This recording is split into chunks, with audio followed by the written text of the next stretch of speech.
Tested.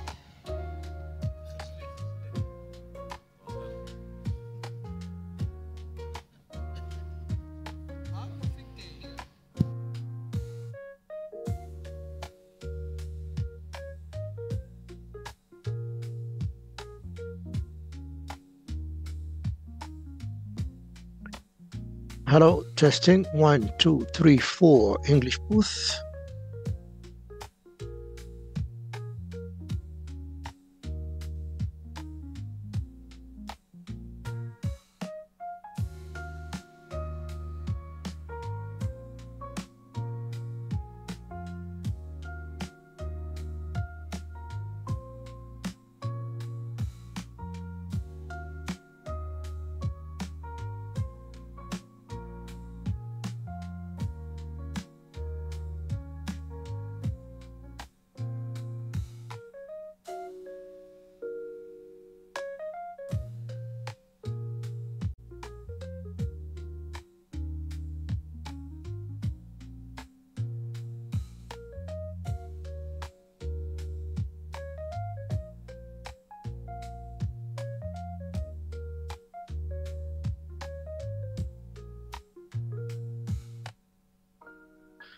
Testing 1, 2, 3, 4. This is the English booth.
Good morning, ladies and gentlemen. We're just about to start. If I could ask anyone outside to please come in. And can we all take our seats? Thank you very much.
Is the son واحد C1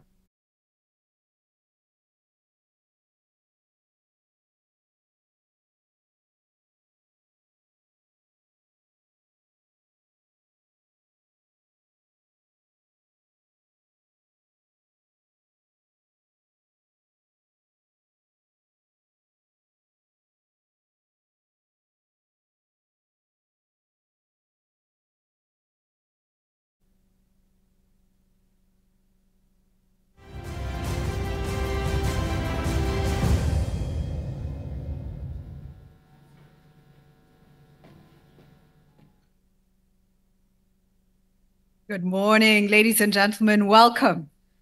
Can you give yourselves a round of applause for making it bright and early? My name is Julie Gishuru. I describe myself as a passionate Pan-Africanist. I'm the president and CEO of the Africa Leadership and Dialogue Institute, and a very big thank you to the African Development Bank and UNHCR for bringing us together this morning to focus on private sector investment opportunities in forced displacement settings. Now, Africa is home to 45 million forcibly displaced people. About 35 million of those are internally displaced. Now, conflict is the primary cause, but increasingly we're seeing climate change playing a role. They say sometimes opportunities are packaged in challenging situations. And for Africa, what is clear is that there's not just significant risk in not addressing the needs, but there's massive opportunity for private sector to engage and leverage benefit in engaging. A very big thank you for being here with us. To set context, just before we go into our conversations, let's have a little video. Thank you so much. When the private sector comes into play, they are coming from a business standpoint. They see the refugees and the forcibly displaced people as a market. Currently, there are about 45 million forcibly displaced people in Africa, including 8.8 million refugees that have crossed international border and over 34 million internally displaced persons. These crises are unfortunately too frequent now, and the humanitarian response can find its limit very quickly if it is not accompanied with development assistance.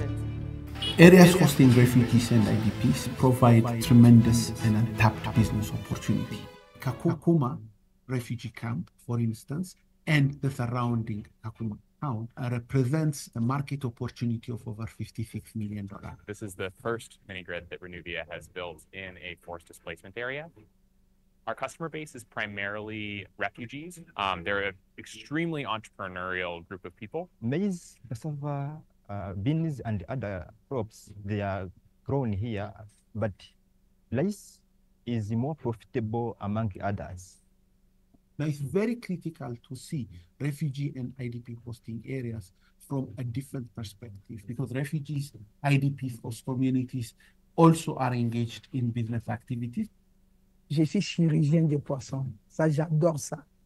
Parce que les poissons m'ont fait sortir de la pauvreté, disons. For Equity Group, we chose to incorporate refugees into our banking activities, provide them savings, provide them payments, provide them loans, and enhance their capacity through financial training. Once you support the refugees themselves, there is what we call a multiplier effect in the economies where they live. The business case sort of builds itself. It is interesting to note that our branches in refugee locations are doing very, very well. We work with micro and small businesses for a period of 6 to 8 months. Of the last 11 years we've worked with refugees, we are seeing good repayment rates.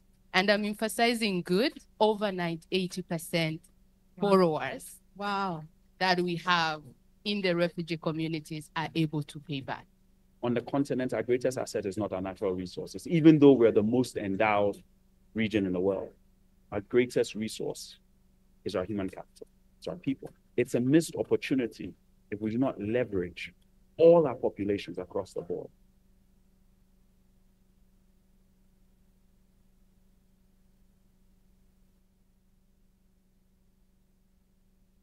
What a powerful way to end that video. Our greatest resource is our human capital. And with that, I want to welcome our co-hosts to come up and take the stage, take seats up here with me. A warm welcome to Hassatou Nsele, who is the Vice President of Finance at the African Development Bank. Thank you so much for being with us this morning.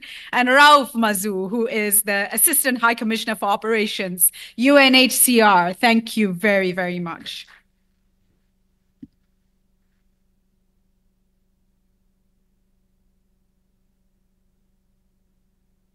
Thank you for being with us on this crucial issue. Hassatou, let me start with you.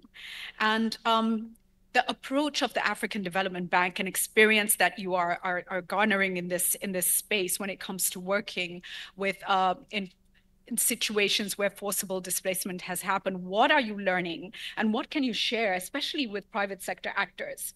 Why should they come in? Why should they come in? You've seen it from the video. The African Development Bank has what we call the Transition Support Facility. And through this facility, we've been helping address the root causes of fragility. But there is also a part of that facility that looks at funding, financing, hosting communities, the communities that host the refugees, but also the refugees themselves, because they are part of the economic material of the country. But more importantly, through our private sector operations, we've been able to reach towards the internationally displaced community through a financial inclusions projects, through a human capital projects, and others as well. So for the African, some people might ask, why an international financial institution, an MDB such as the African Development Bank, why fragility, why peace and security? It is important because, yes, forced displacement is a humanitarian issue, but it's also a development challenge. So it is very important to be able to combine, or it's important to create synergies between humanitarian aid or development, peace, and international development.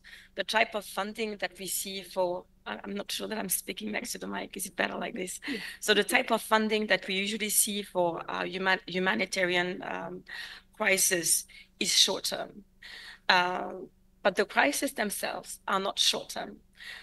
We need to combine short-term funding, but also with long-term development finance, because we need to have sustainable development provided in our countries.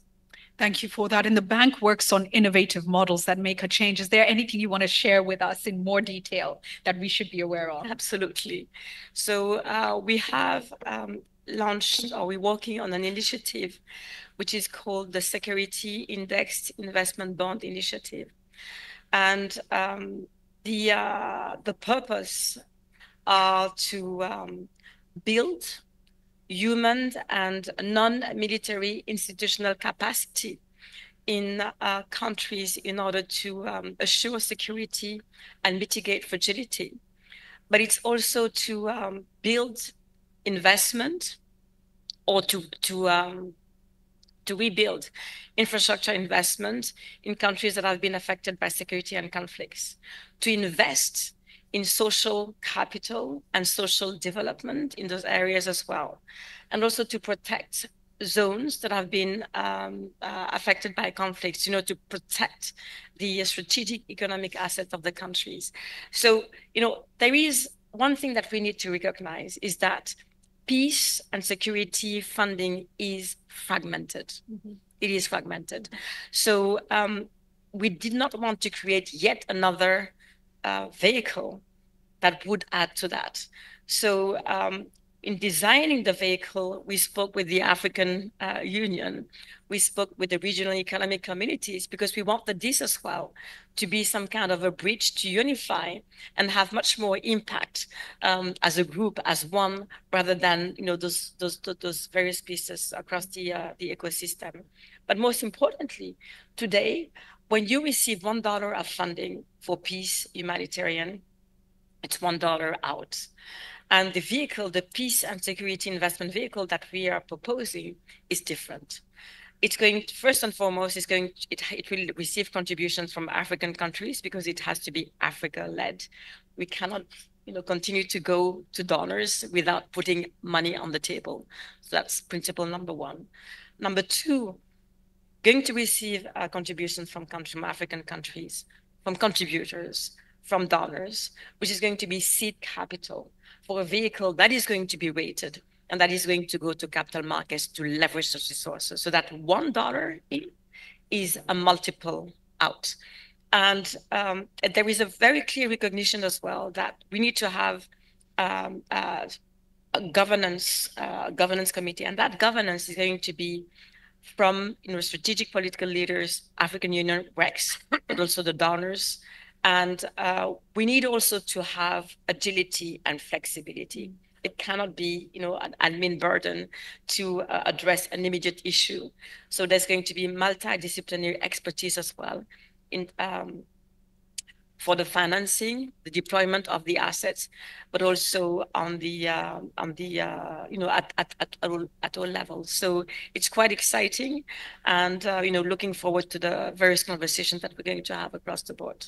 Thank you. It is very exciting, and it sounds like a game changer. And can I just say, Raouf, as I come to you, it's been remarkable to see the role African Development Bank has been playing to stand alongside key actors like UNHCR 2 weeks ago in Nairobi, convening the East African Community, IGAD member states, and actually working on recommendations that were endorsed by government, that are on everything from infrastructure development to skills development, et cetera, remarkable. And so we see the change happening. Last week, of course, Raouf, we were in Lagos, looking at private sector investment in displaced persons on the continent in those settings. Raouf, you've been on this journey for a long time. And of course, the world is facing a very, very difficult period right now. What have you learned about lasting transformation? And what does the private sector need to know as they step into, or as you encourage them to step into this space? Well, thank you very much, Julian, and thank you very much, Asatu and the African Development Bank for having invited us to take part in this event. And as you said, Julie, and as we also saw from the little film that was shown, we see a drastic increase in number of people who are displaced. That's a fact. And what we are also seeing is that the systems that have been in place so far to respond to this crisis are overstretched, or I would say not really adapted to the context and what the situation is. Humanitarian response, camps, people living for a long period of time, 20 years, 30 years, with virtually no future, no hope. What we are realizing is that this is a problem for the continent. So everything that we've heard, what Afsatu has described in terms of involvement of the private sector, is the way forward. And what we are seeing is that there is a greater understanding today of the fact that it's not because you find yourself in a situation of displacement that you stop being somebody who can contribute to the economy of the country or of the region which has welcomed you. In the past, there was this idea that if you're displaced, your life will be in limbo for some time and then you will go back to wherever you came from. There is a realization that, of course, it is lasting longer, and there is also a realization that from day one, when you're displaced, if you're provided with the right support, with the right framework, with the right policies, you can immediately fend for yourself. You can immediately be back on your feet. So that's what we've learned. That's what we know. The role that the African Development Bank is playing in that is absolutely crucial. And now bringing more and more systematically private sector actors will help us respond. So of course, there are challenges, and we are working very closely with our colleagues from the IFC, and Sheikh Umar is here. He will be on the panel. How do you deal with the challenge? How do you de-risk an investment so that investment actors are willing to come in a displacement context, in an area where you have a large number of refugees or internally displaced? How do you encourage them to come? How do you help them better understand the context? How do you provide specific products that are adapted to this type of environment? So these challenges are also being understood, dealt with through the partnerships that we're having. And lastly, we also see more and more businesses that are willing to come to this context. Last week, you and I were in Lagos. We saw TGI in the area of agriculture being very present, northern part of Nigeria, where you have a large number of internally displaced persons. In a country like Kenya, you have Equity Bank present in this kind of context, offering financial services. Safaricom, ensuring that access to communication is better provided. We will see Renovia a bit later talking about what is being done in relation to solar. So more companies are coming, more businesses understand the importance of coming forward. Thank you. Thank you. I want us to give a round of applause to Raouf and Hassatu and ask them, please, to take their seats on the floor. And I'm going to welcome our panel up now to come and take their seats. And Hassatu and Raouf, I'll come back to you before the end. So we'll hear from you again. Can I welcome Douglas Cox, Director of Africa Project Development at Renuvia, Jonathan Bellish, Executive Director, One Earth Future, Rokaya El Houda, Principal at Cross Boundary Group, Sheikh Omar Sila, Regional Director of North and Horn of Africa for IFC, and Dagmawit Bekele. We are so happy to have the Director of the Peace Fund Secretariat of the AU with us as well. A warm round of applause. Thank you all so very much for being here. I'm going to start with a business perspective. And so, Douglas, let me come to you. And we were together in Nairobi a few weeks ago. You shared with us, and I think share with this room as well. Let's take a look at why you've been doing this for a while in these contexts. Why you decided to take the risk, and what return on investment have you seen as a result of going into these spaces? Talk us through that. Great, thanks. Aha. I'm going to do this. Does this look too funny? I think it's better. Yeah, so like she said, my name's Douglas. I work with Renuvia Energy. We're a solar mini-grid company based in the US, but active in Kenya, Ethiopia, and Nigeria, with expansion later this year, or I should say next year, to DRC. And being a solar mini-grid company, what that means is we go places where the national utilities of these countries just simply won't reach and provide electricity for at least forever, or at least a few decades, some long enough horizon that we can build the power plants, the power lines, and then the connections to homes and businesses and make a return that makes sense, right? And so our work in Kakuma refugee camp started in 2019. I do need to give some love to GIZ for sort of prompting that and sort of showing us the opportunity in that. But it quickly revealed itself because when we electrify a community with, say, 200 homes, we build a pretty small solar system. It's a lot of upfront capital. It's a really long return. It's kind of a tough investment. But when we look at Kakuma refugee camp, 300,000 people, been there since 1992. It's just such a stable, active, dynamic community with so much activity going on and so many needs for electricity that for us, it's just a no-brainer. It just makes sense. We should be investing there. So we started with only 500 connections in 2019, and then a few years later expanded to 3,000 connections. And later this year we'll be, sorry, again, I keep saying it, but it's December, I should stop. Later next year, we'll be expanding to 19,000 connections. So that's about 1/3 of the camp, which honestly is very cool and a very large number of people, about 100,000 people using our electricity. But also a kind of uncomfortable situation in that powering 1/3 of a refugee camp is honestly, it's too much, right? You kind of need to go all the way. You can't just stop at 1/3 just from an equity perspective and treating everybody the same.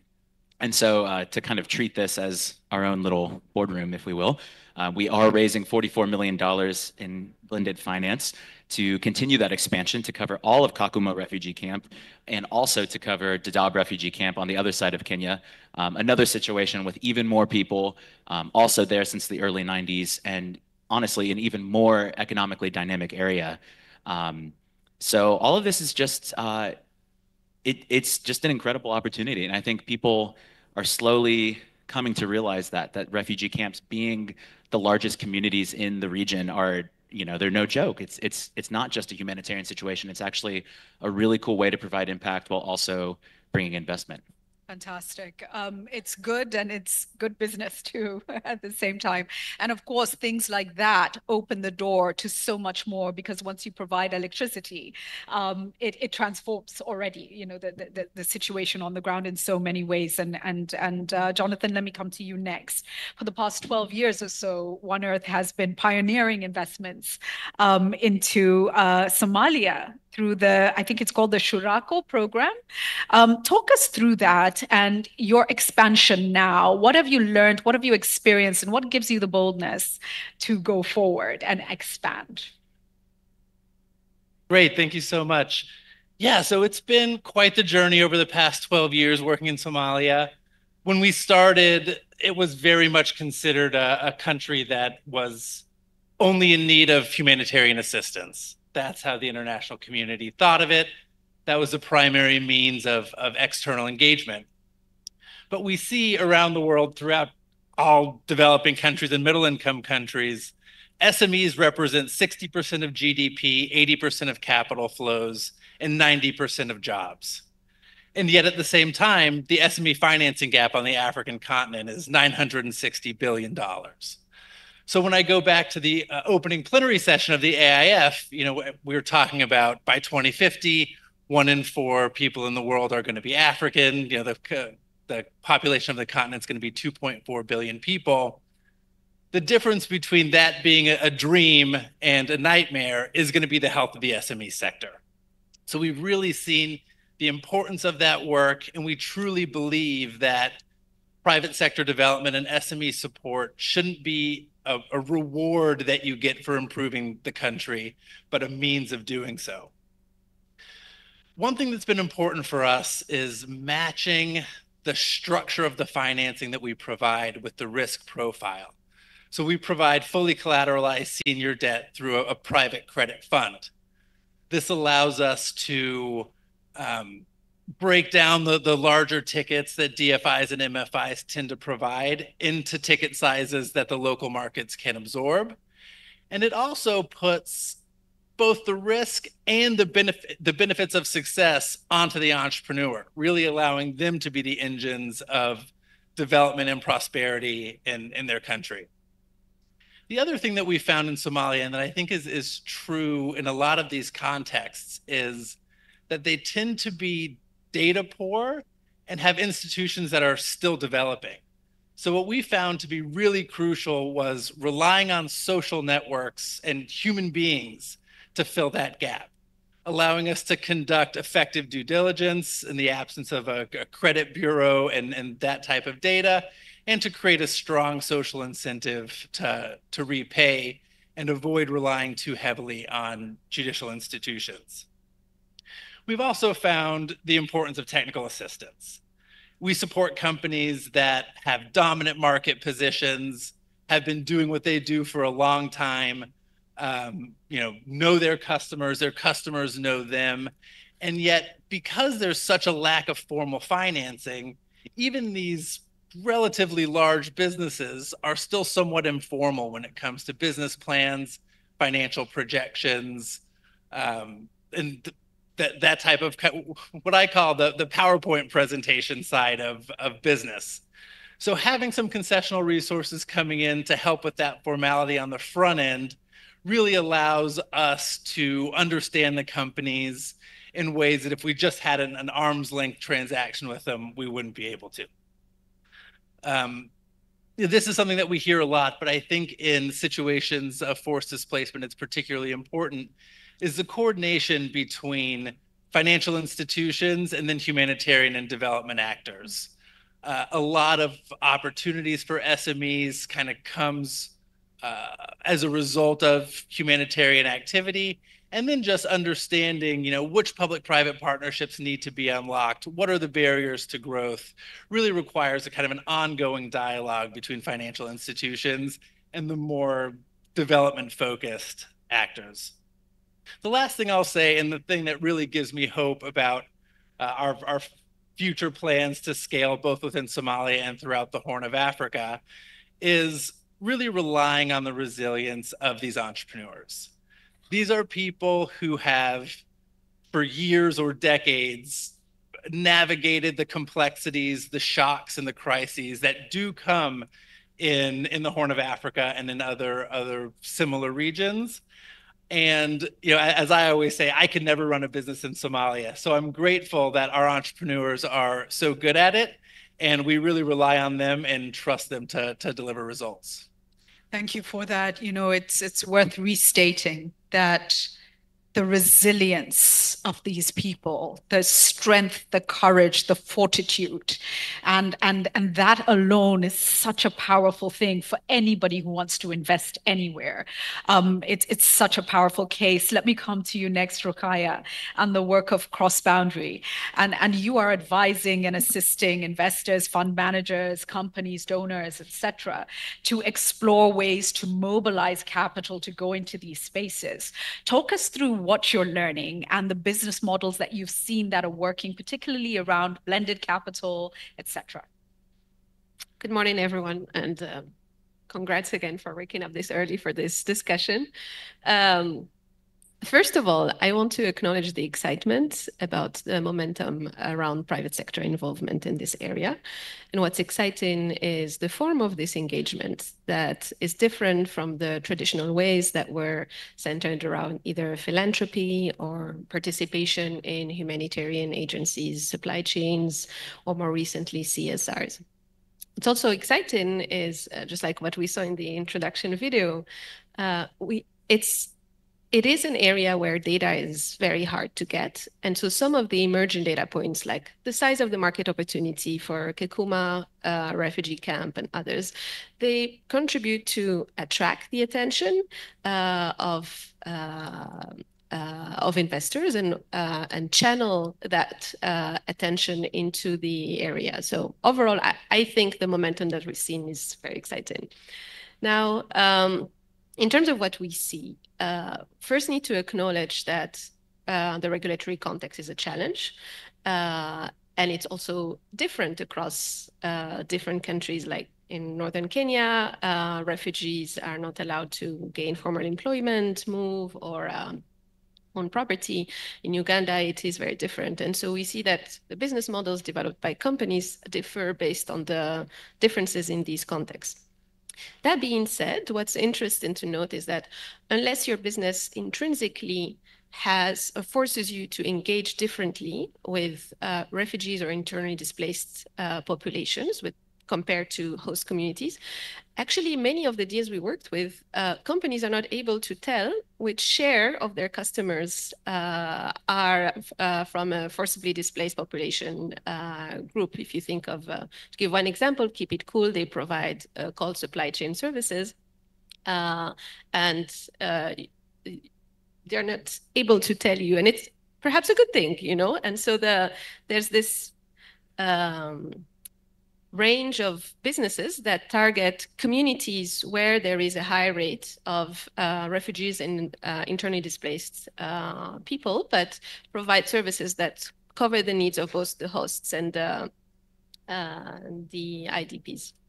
Another dimension is, I think, as much as many investors would love to invest in businesses that are owned by forcibly displaced people, these most of the businesses that we see tend to not be run by refugees or IDPs, but provide services and job creation opportunities to this group of people.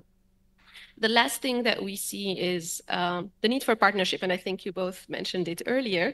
We see that these companies focus a lot on building partnerships with humanitarian agencies, with local communities, like tapping into the network of trust that exists, because that is really essential to providing the goods and services that are there, that are needed. So now talking about how to mobilize capital into this field.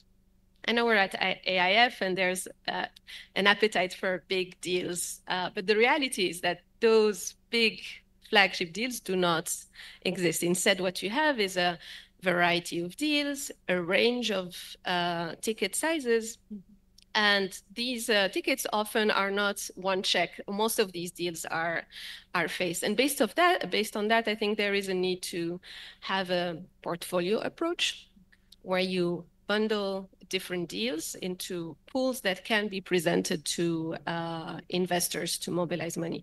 And there are some interesting initiatives. There's the KKCF, the Kakuma Kalupei Challenge Fund.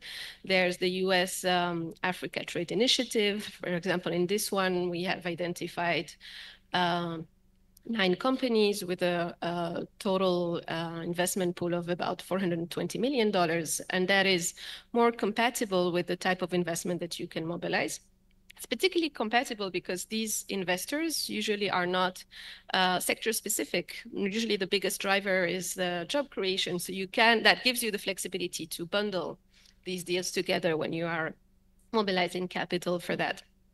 In the same spirit of pooling and building more of a portfolio approach, I think in the context of blended finance, there are several tools, but I think investment facilitation plays a particular role. I think it allows not only to pool opportunities to give them a higher visibility, but it also allows you to share the cost of early origination of deals and hence bring more deals that are better packaged and structured to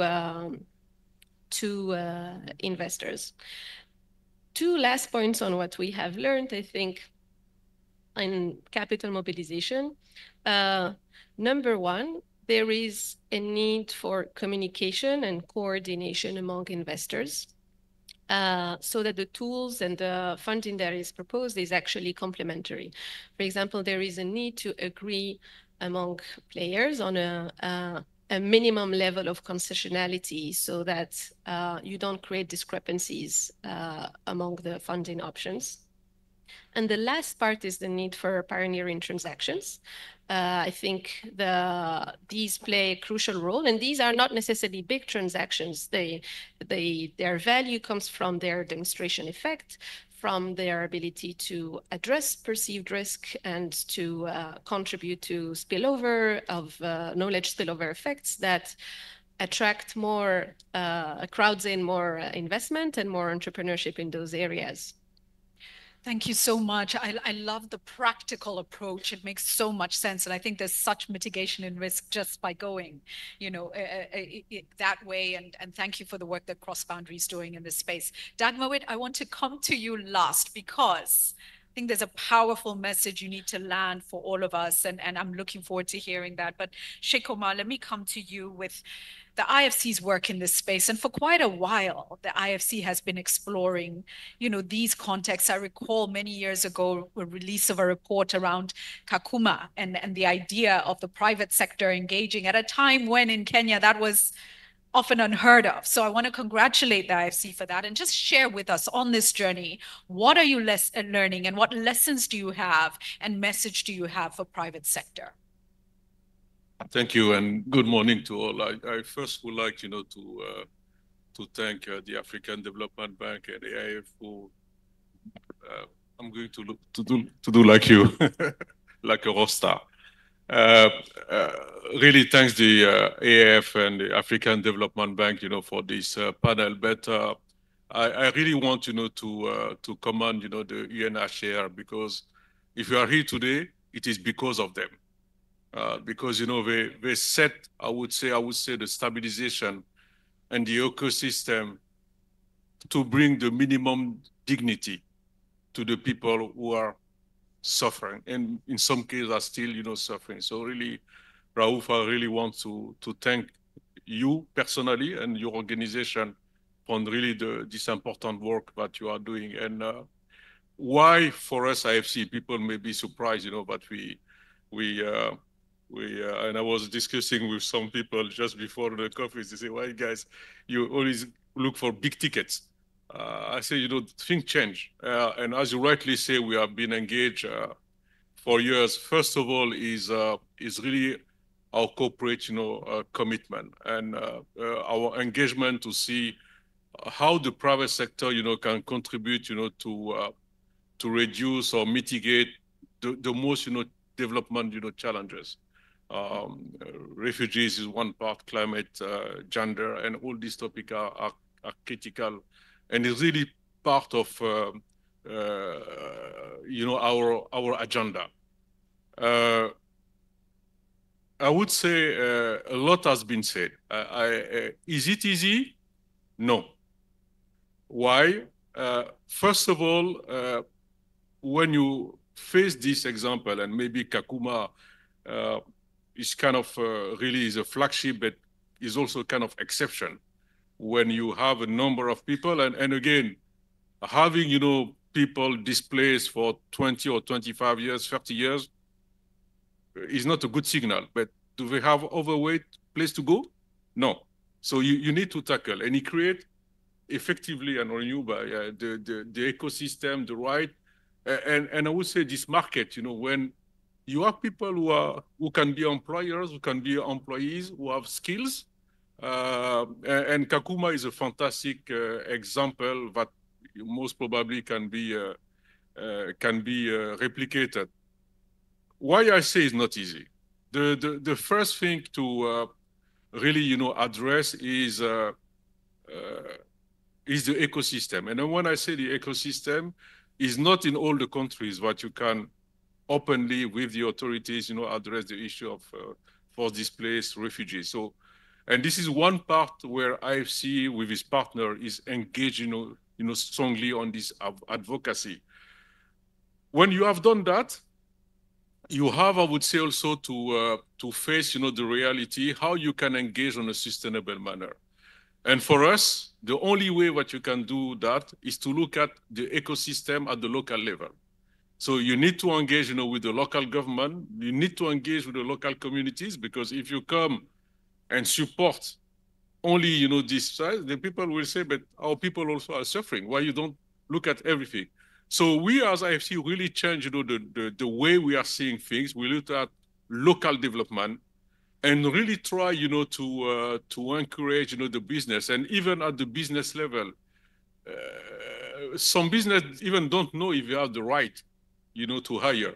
I would say for the displaced, forcibly displaced people. So there is, I would say, the perception that we need, to work. And what we specifically are doing again through we set, 5 years, strategic partnership with UNHCR. Of course, it's not only Africa. We work in Eastern Europe, we work in Latin America, but there is a clear strategic direction to see how the private sector, can be engaged. Then after that, in our action is work on the regulatory side, because without that, it cannot work. Try as much as we can, to play the advocacy. I can tell you when we receive now, I would say an investment proposal, of course, all the cross-cutting aspect, the gender, the climate, all this is basic today for us. But we add another layer. Is there a way that you can have, the refugees in your project? Then after that, what we are also doing now, and we have some recent example on the financial sector, where we allocate a dedicated line of finance to a bank.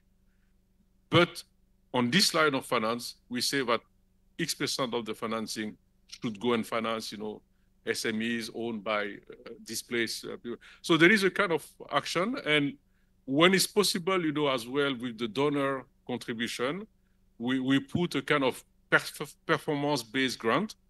But if we achieve a certain level of, I would say, rate of engaging this, then they will get a level of grant inside of our thing. So for us, is not a box that we just want to tick. It's really part of our strategy, and there is many examples. I think as of today, we are actively engaged in 15 separate, projects. Will be maybe another forum able, to share the lesson learned of that. But it is an engagement that we want to contribute. Thank you. That's fantastic. Thank you for walking us through that. Thank you for the approach you've taken, the partnership with key actors like the UNHCR, which has really led in this space, and the incentivizing, of actors to lean in to doing this. It brings me, Dagmawit, to you, and there's this whole conversation around risk mitigation and what is risk. And last week in Lagos, a businessman called Farouk Gamal, private sector organizations called TGI, I believe, said actually the risk for Africa is not doing something about this. That is the true risk. And so when you look at the role of private sector from an African Union lens of peace and security, what responsibility does private sector have to play a role in being an actor to maintain peace on the continent?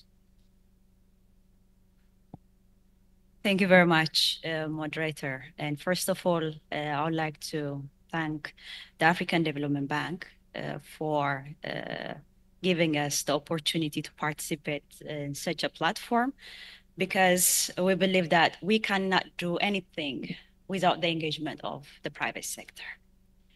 So before going or addressing your concern, let me start to provide a little bit of update on what the AU Peace Fund is and how we're doing this activity at the African Union. So the AU Peace Fund was revitalized in 2018. And of course, it was existent since 1993. But in 2018, as part and parcel of the reform process that we are going through at the African Union, our heads of states decided to have funding, finance, which is going to support peace-related initiatives that we carry out within the continent. And this finance, they said, should be sustainable, adequate, and predictable financing. And they decided to have an initial endowment of 400 million. which is going to be contributed by the member states themselves. But starting from 1993 until 2018, even if Peace Fund was existent, it was only possible to mobilize 25 million. But after our heads of states made their decision, as of now, we have a balance of 390 million to be exact, as of October 31st, 2024. But at the same time, we managed to disburse nearly 19 million over 2 years, which makes the whole resource mobilized under this umbrella of Peace Fund to be 419 million. And this is a clear indication of the commitment of our heads of states, our member states, for sustainable peace in our continent. And ultimately, the major purpose of the AU Peace Fund is not for peace support operations. It is for conflict prevention. And we believe that there is a lot that we can do to be able to avoid conflict from happening in the first place, as it's not going to happen as a surprise. There are a number of indicators here and there that's going to contribute towards these conflicts. So our heads of states, they said that we need to do something about it by having three disbursement windows.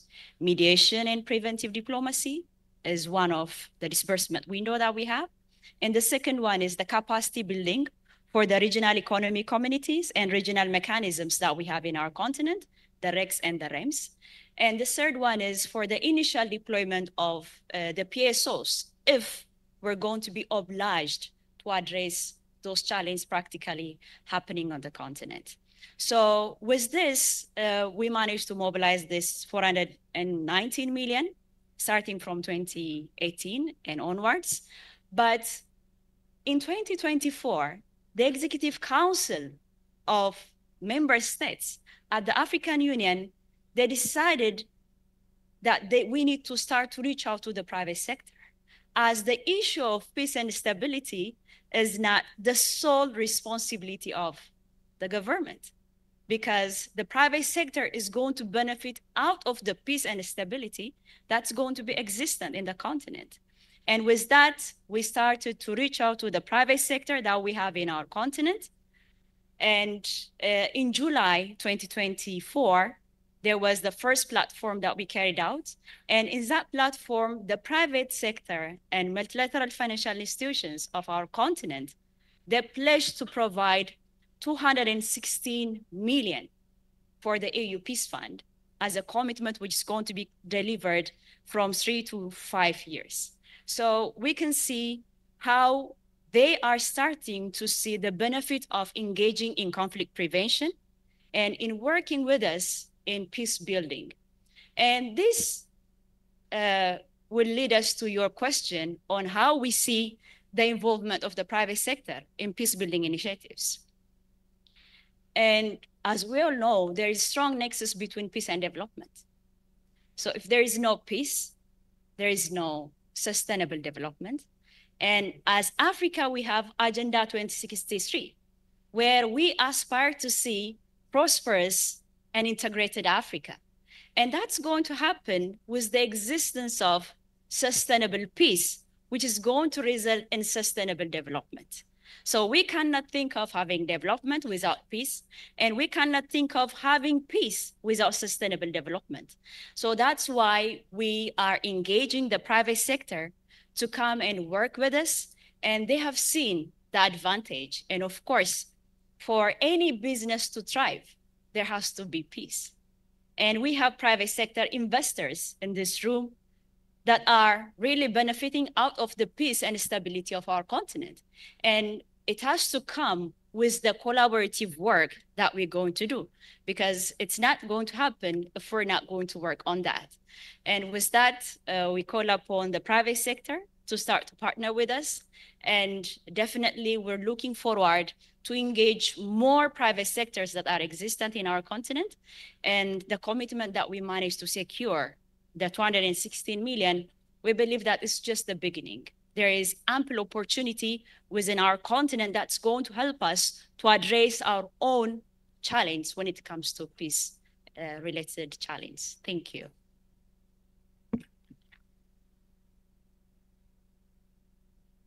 So much. I wanted to come to the floor. Thank you. Very, very clear. And I think, this is not the AU's role. It's not just member states' roles.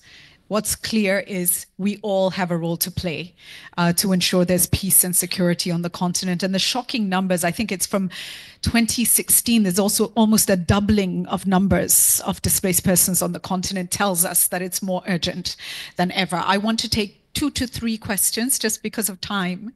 And so thank you, sir. Introduce yourself. Hello, my name is Zach Abdi. I've come all the way from Canada. I'm very excited to be a part of the engagement in terms of how we can help in terms of sustainable solution.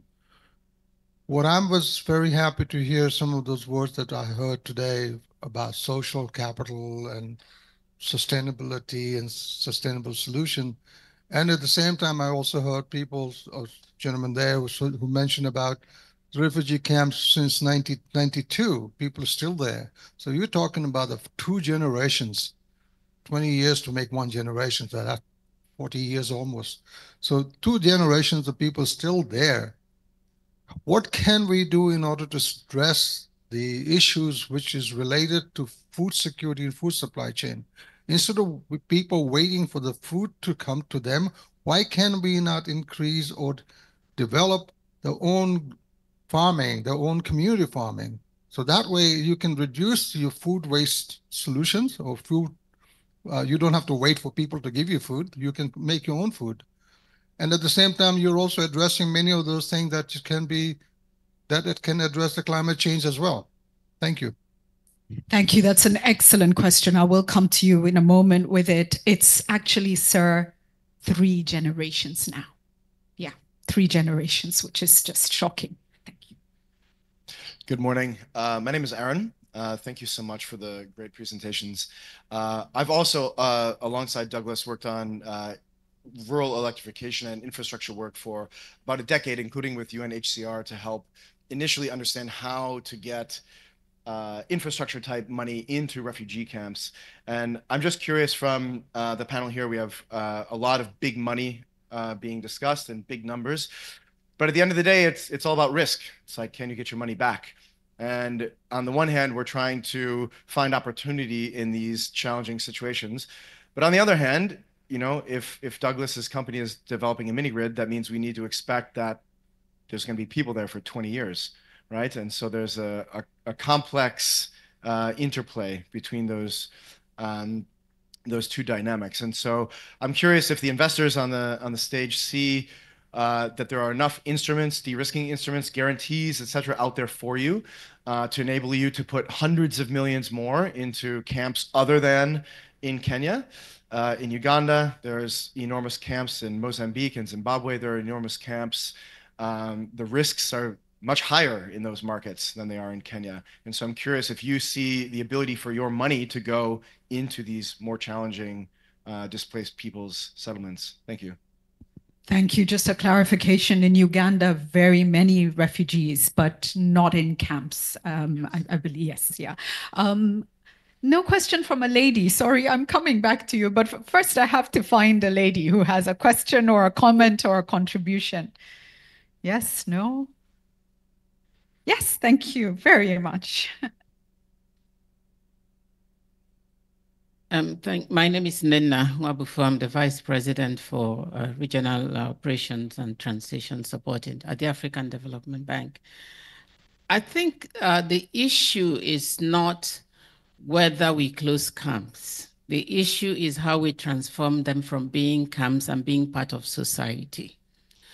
We also need to realize that because somebody came as a refugee does not mean they don't have skills that can contribute to economic development. So even those people in camps, those camps can be transformed into thriving cities or villages or part of the economic ecosystem of any country where they are. And sometimes it's not so much as these refugees are not willing or they don't have the means, because a lot of them receive money from diaspora. But it's government policies at times also constrains what the refugees can do or cannot do. So part of what we also need to look at is how we work with the government to transform policies that limit the capability and the capacity of the refugees to thrive. There are some countries that are very good in integrating refugees, and there are those that have all they have done is just keep them within the boundaries of the camp.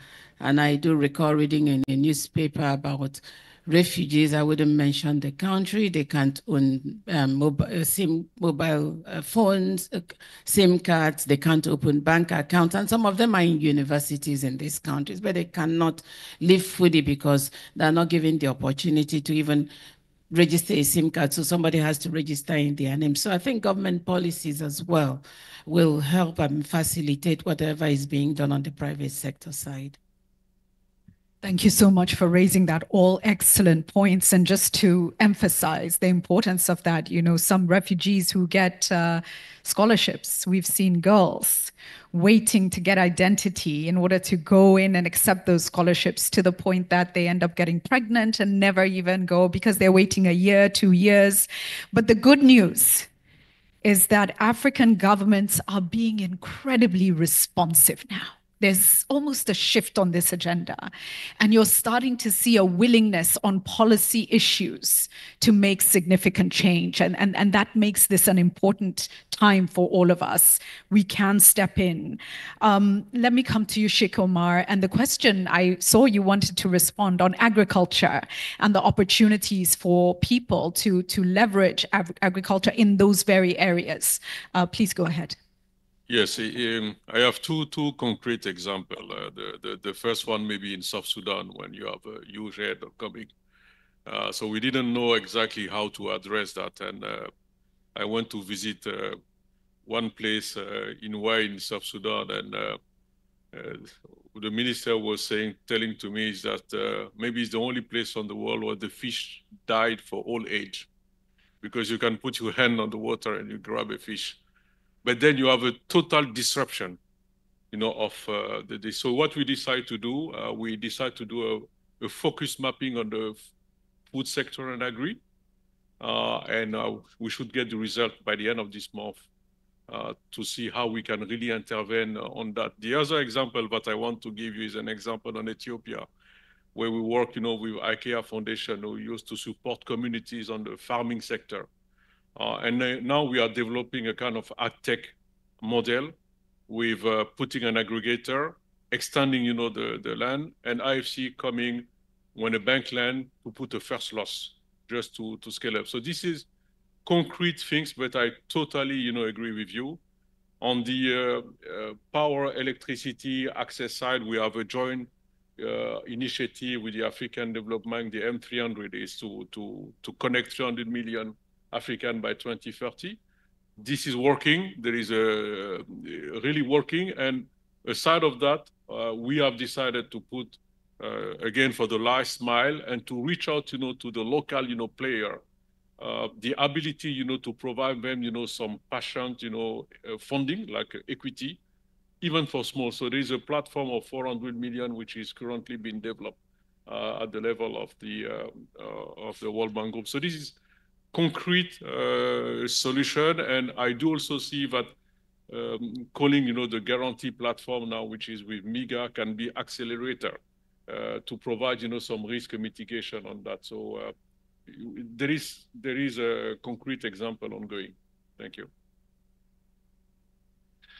So I think these were really great questions and comments. And the question about producing more food locally, I think, is a really important one. And it reminded me of a couple of years ago, I was sitting with the head of the Agribank in Bamako in Mali.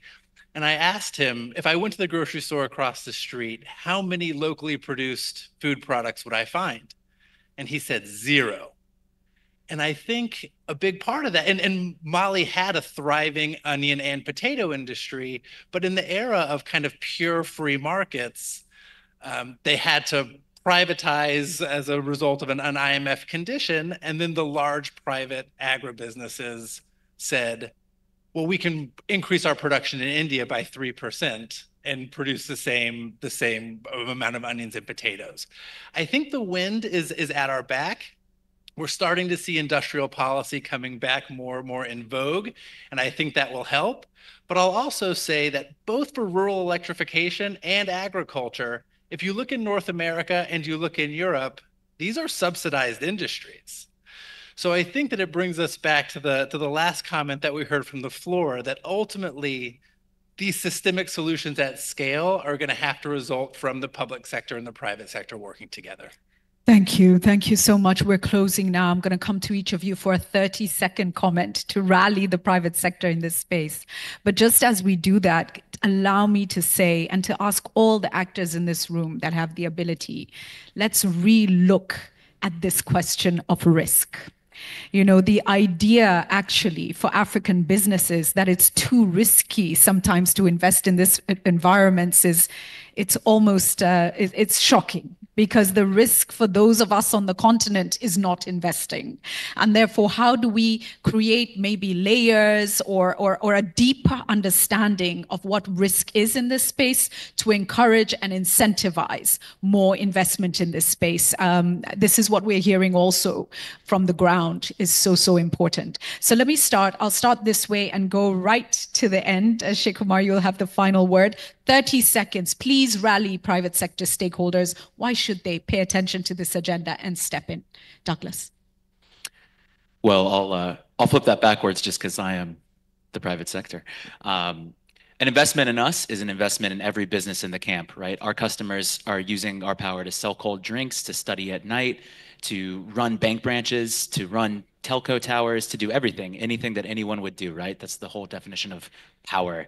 And so we just welcome the scrutiny. We welcome looking at the risk. We welcome looking at the long-term horizons and all this, but we also say this is working for us and we want to expand and we want to do more. So come and invest in us and therefore invest in entire ecosystems in these camps. So smart, so smart. Okay, John. So the thing that I'd like to say is small investments today can make room for much larger investments in the future.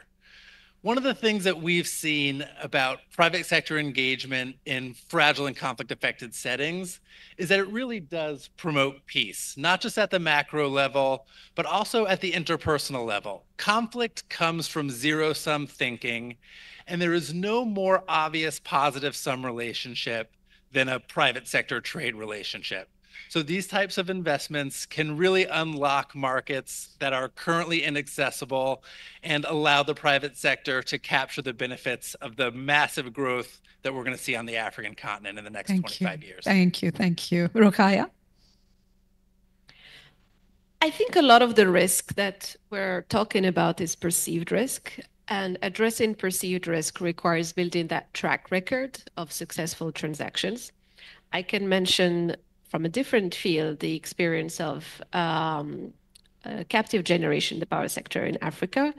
There has been that track record that was built over the couple decades to show that private sector off-takers are willing to pay for electricity, and that created a wave of investments and business development in that sector. So I think tackling the perceived risk is very important, and one of the instruments is, through guarantees that don't even get to be withdrawn, so that you can cover a larger pool of transactions is very important. Fantastic, such an important point. Thank you so much, Tagmawit. Thank you very much. Just a very small point. For the private sector to thrive, there has to be sustainable peace.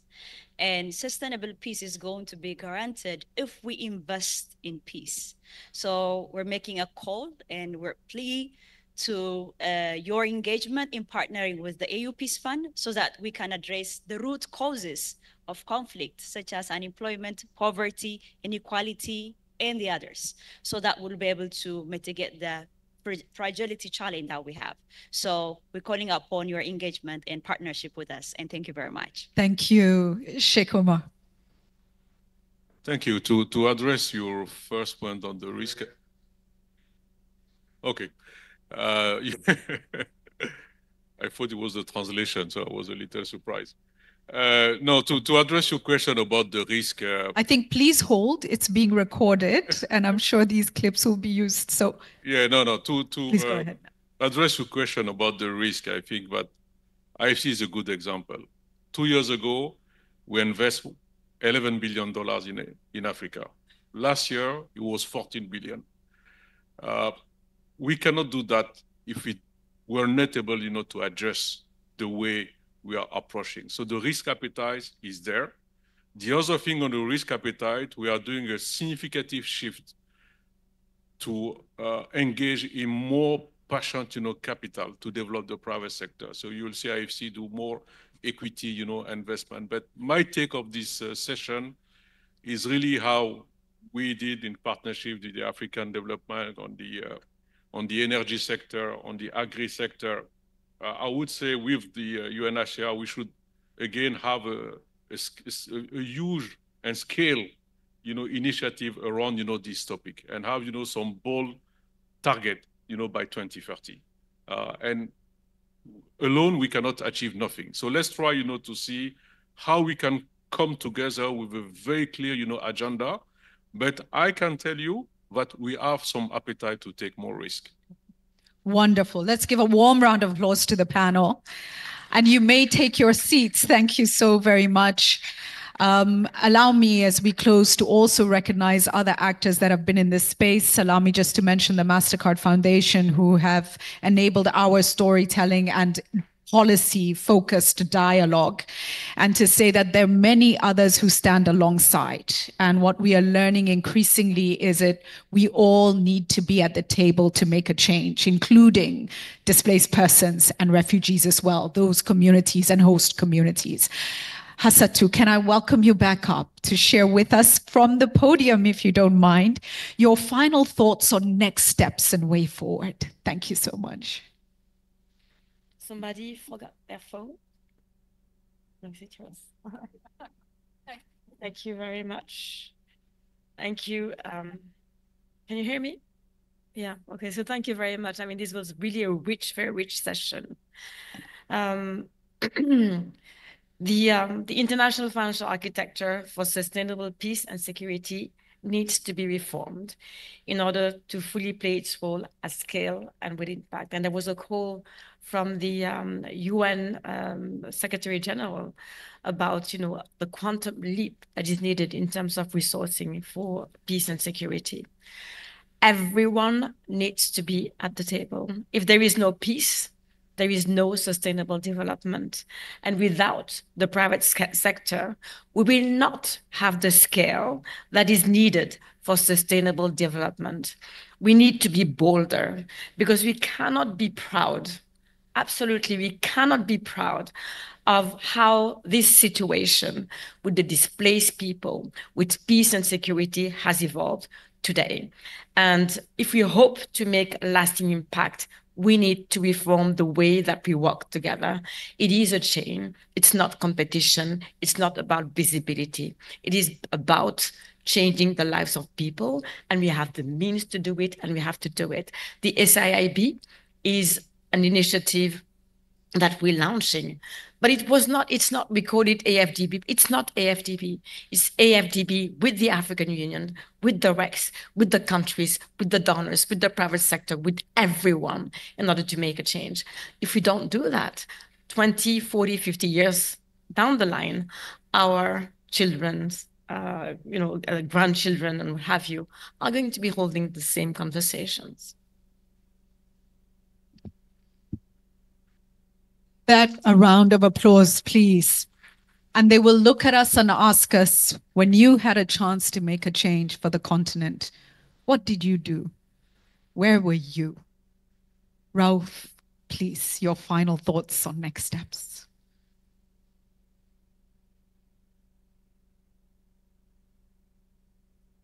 Thank you very much, Julie, and thanks to everybody, to all those who spoke today. I think we're clearly at a point of a transformative moment. I mean, what we've heard from those who were on the panel, whether it was the African Development Bank, whether it was the IFC, whether it was Renua, whether it was AU. I mean, everybody understands that we need to approach forced displacement in a completely different way. And what we also hear from the private sector is that willingness to play that role. We need more of these conversations. We've had, as Julie said earlier, last week, a conversation on internally displacement person and private sector in Lagos.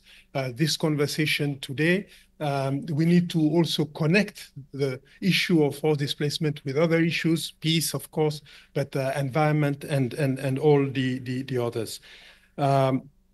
The business case, I think, listening to everybody, is made. So there is no issue of, does it make sense to make sure that refugees and IDPs are part of the economy of the country or the communities that are welcoming them? I think it's clear. The issue now is, how do we make it? And what we heard also from the private sector partners, that it is possible and we know how to do it. The issue of government's role, and it was also, the point was also made by Nene earlier, the role of governments in creating the environment for refugees and IDPs to be part of the economy is clear. But what you also said, Julie, is that we see more and more governments willing to create the environment that allows people who find themselves in situation of forced displacement to be fully part of the economy.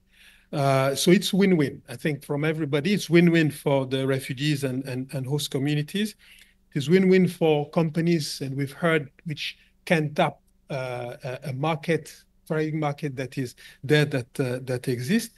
And it's also a win-win for the communities which are hosting refugees and internally displaced persons. And probably that's my last point. In a world where the issues of asylum, should I help the person who is fleeing danger, who is fleeing a war? Should I help that person? That question is being asked in some countries. On the African continent, you have communities that have been receiving and welcoming people who are fleeing conflicts for decades. They continue to do that. What we can do now is to give back to a certain extent and help these communities, so often communities at the borders and communities which have not been priorities for their governments. We can now help these communities also thrive and them be fully part of the economy of their own country. So again, thank you very much to all of you. Thank you for this opportunity. Thank you to the African Development Bank, and we hope that we'll have more of these events in the future.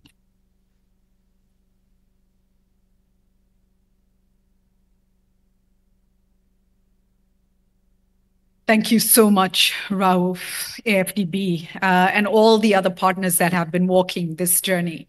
Let me bring the refugee voice into the room just before we close. We're hearing from them. We don't want handouts. We are capable. We want to contribute. They want dignity. And we must give them that. So even centering their voices and their views is critical.